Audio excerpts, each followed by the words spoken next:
நீ அதிகமா பலப்படணுமா, நீ அதிகமா கனி கொடுக்கணும், அதிகமா ஆசீர்வதிக்கப்படணும், நீ அதிகமா வேண்டப்படணும்னு சொல்லி அவர் சுத்தம் பண்றாரு. ஆமென், அல்லேலூயா. நீங்க ஒரே ஒரு விஷயம், நீங்க ஒண்ணு செய்தா போதும், கர்த்தர் உங்களை எடுத்து பயன்படுத்த போதுமானவர். ஒரே ஒரு காரியம், தேவனுக்கு உண்மையா இருந்தா மற்ற எல்லா விஷயத்திலும் கர்த்தர் உங்களை மேன்மைப்படுத்துவார். நீங்க ஒரே ஒரு விஷயத்துல இருக்கணும், உண்மையாக தேவனுக்கு கீழ்ப்படிந்து பாருங்க, உண்மை உள்ளவனாக இருந்து பாருங்க. அதனாலதான் ஆபிரகாமை பார்த்து சொன்னாரு, நீ எனக்கு முன்பாக நடந்து கொண்டு உத்தமனாயிரு.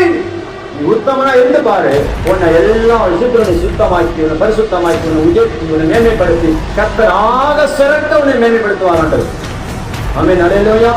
உன்னை ஒருவரும் சொல்ல முடியாது, உன்னை ஒருவரும் நெருங்க முடியாது. கர்த்தர் உன்னை கூட இருந்து பாதுகாப்பா.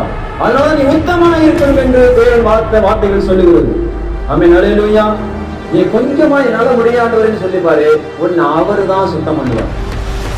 ஒரு கலை, ஒரு மரம் சரியாக வளரலன்னு சொன்னா அந்த கலையை என்ன பண்ணுவாங்கன்னா, சைடுல வளர்ற மரத்தை நம்ம கிளைய வெட்டுவாங்க. அது மாதிரி நம்மளுக்குள்ள இருக்கிற சில கலைகளை நம்ம துண்டிக்கணும், கலைகளை வெட்டணும். அதுதான் தேவனுக்கு பிரியமில்லாத கலைகளை நம்ம வெட்டணும், தேவனுக்கு பிரியமில்லாத கலைகளை வெட்டணும். மறக்கணும், ஆண்டவரே இது என்னால் விட முடியவில்லை, நான் இதிலிருந்து விடுதலை பெற நான் விரும்புறேன், எனக்கு விடுதலை கொடுங்கன்னு சொல்லி நீங்க ஆண்டவர் சமூகத்துல அவர் கொடுக்கிற வரைக்கும் நீங்க ஜெபம் பண்ணுங்க, ஆண்டவர் பெரிய விடுதலை தருவார்.